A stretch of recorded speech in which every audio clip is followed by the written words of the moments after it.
जिनके हौसले बुलंद, इरादे नेक होते हैं, उनकी रातें काली नहीं बल्कि सफेद होती हैं। मेरे साथ इस समय बाबा दानिश लंगर हैं।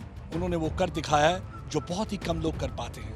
एक बार उन्हें पैरालिसिस हो गया, उसके बाद भी उन्होंने अपने इरादों में कोई कमी नहीं लाई।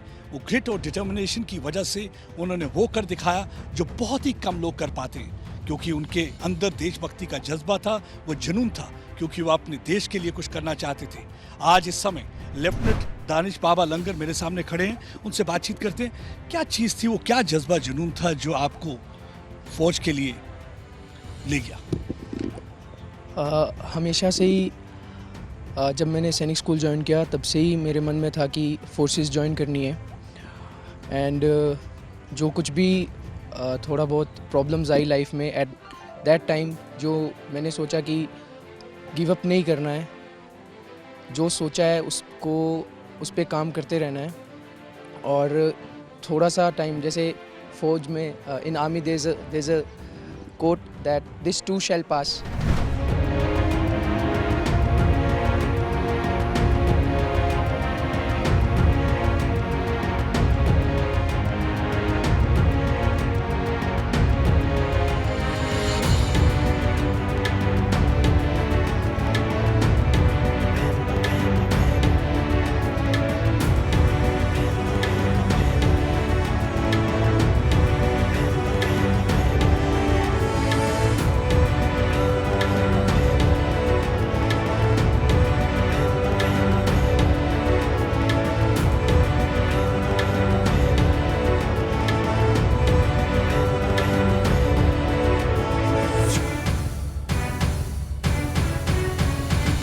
चेहरे की मुस्कान सब बताती है।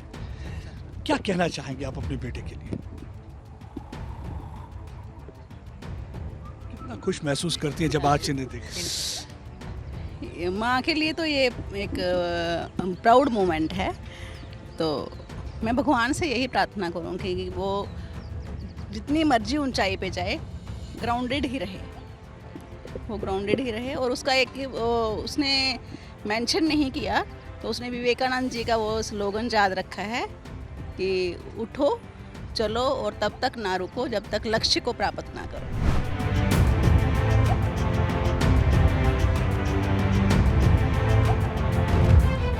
कभी ऐसा हुआ कि इन्होंने तो हार नहीं मानी, एज ए फादर कभी आपको लगा कि जो सपने इन्होंने देखे हैं वो सपने पूरे नहीं हो पाएंगे? फादर जो होता है ना, उसकी एक और भी दुविधा होती है कि वो अगर उसको कठिनाई आए भी तो वो कठिनाई को अंदर रखता है। वो समझ सकता है कि शायद ये हालात बड़ी जल्दी सुधरेंगे नहीं, पर वो भगवान को प्रार्थना करता है और बाकियों को यही कहता है कि ये हालात बड़ी अच्छी तरीके से ठीक हो जाएंगे।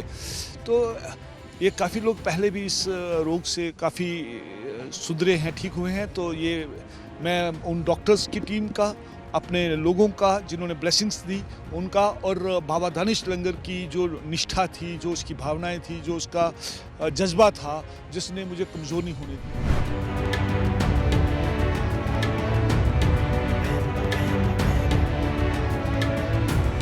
कोई अल्फाज नहीं है कि इनकी तारीफ़ करूं मैं। बाबा दानिश लंगर बहुत नाजुक दौर से गुजरा है, मुझे पता। उसमें तब विजिलेंस में था, तो रात को 10:30 बजे कॉल आती है इनके फादर की कि ऐसा ऐसा हो गया बेटे को। तो एफ़र्ट्स किया, सिंसियर एफ़र्ट्स किया, डॉक्टर्स ने एफ़र्ट्स किया, इनके स्कूल की मैनेजमेंट ने एफ़र्ट्स किया, और ओवरऑल इसने खुद अपने आप को फाइट दी। इसमें अपने स्ट्रेंथ को वीक नहीं होने दिया और अपने आप को इम्प्रूव किया। इसने अपने पेरेंट्स को, अपने दोस्त को, अपने अंकल को ये नहीं फील होने दिया कि मैं बीमार हूँ, पेशेंट हूँ। 2 दिन तक थोड़ा नाजुक थे, बट उसके बाद इन्होंने अपने आप को बहुत अच्छे तरीके से इम्प्रूव किया, संभाला। इनके माता पिता हमारे साथ हैं, इससे बड़ी बात कौन सी है। इन्होंने अभी सुनाया कि इनके माता पिता, इनकी बहन, इनके अंकल सब ने सपोर्ट दी और इसके अपने में दम थी। ही वेंट टू सैनिक school Nagrota, and I think सबसे बड़ी बात है कि he is a son of the soil of Jammu. तो जम्मू में और अखनूर में जो पैदा होते हैं, आई थिंक उनके रंग रंग में है कि हर मतलब कठिनाई से निकलो और जीत के आओ।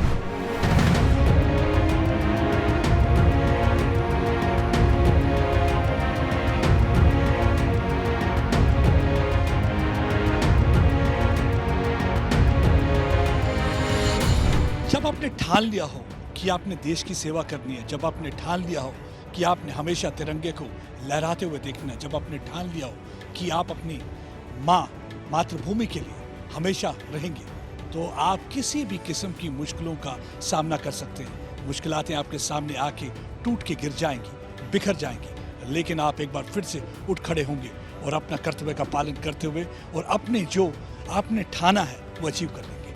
अमित भारद्वाज के साथ प्रदीप दत्ता, टाइम्स ऑफ भारत के लिए। खबरों के पीछे की खबर पहुंचाते हैं हम, आपकी आवाज को मुद्दा बनाते हैं हम। टाइम्स नाउ नवभारत को YouTube पर लाइव देखिए, सब्सक्राइब करिए और बेल आइकन जरूर दबाइए।